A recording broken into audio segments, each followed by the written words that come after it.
Abrorbek tuya sutidan tatib ko'rganmisiz? Endi xudo xolisa meni chaqirdi, tatib ko'ramiz pochcha. Mana biz yangi baklashkaga quyamiz. Shu bugun kechki payt sog'ilgan tuya sutini tatib ko'ringchi mana.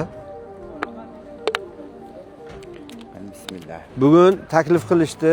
Axsken dahasidagi Las Vegas savdo markazida ham tuya sutimizni taqdim qilishni boshladik. Kelib tuya sutidan, qumrondan tatib ko'rishingni mumkin. Bemorlarimiz bo'lsa, tuya sutini har 5-6 kunda yangilab turamiz.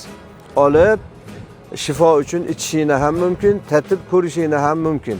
Abrorbek endi bu savdo markazini joylashgan manzili haqida. Birinchi Axskent 55-maktab yonida joylashgan Las Vegas magazinimiz.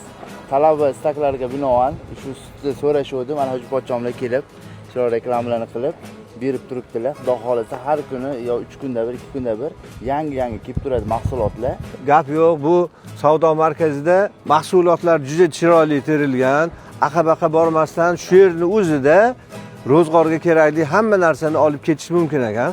Klientlarimizga sharoit yaratish, shu mana yozgi kunlarda issiq bozorlarga tushib o'tirmasligi uchun juda hamma assortimentlarni juda chiroyli, yangidek qilib olib kelib turibmiz. Mijozlar sizdan tuya suti haqida so'rashadigan bo'lsa, biz mana kitobchani qilganmiz yo'riqnoma sifatida.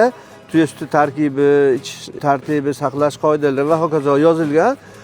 So'ragan, qiziqqanlarga bu kitobchalarni bemalol hadya qilib beraverasiz. Abrorbek sutni ta'mi qanday sizda? Men bunchalik ajoyibligini bilmagandim. Taxir qanaqadir bo'lsa kerak desam, juda ajoyib. Shirin, ma'qul. Salomat klientlarimizga ham tavsiya qilib qolamiz. Bir ko'rib ta'miniga baho berishini so'raymiz. Salomat bo'linglar, xizmatingizda.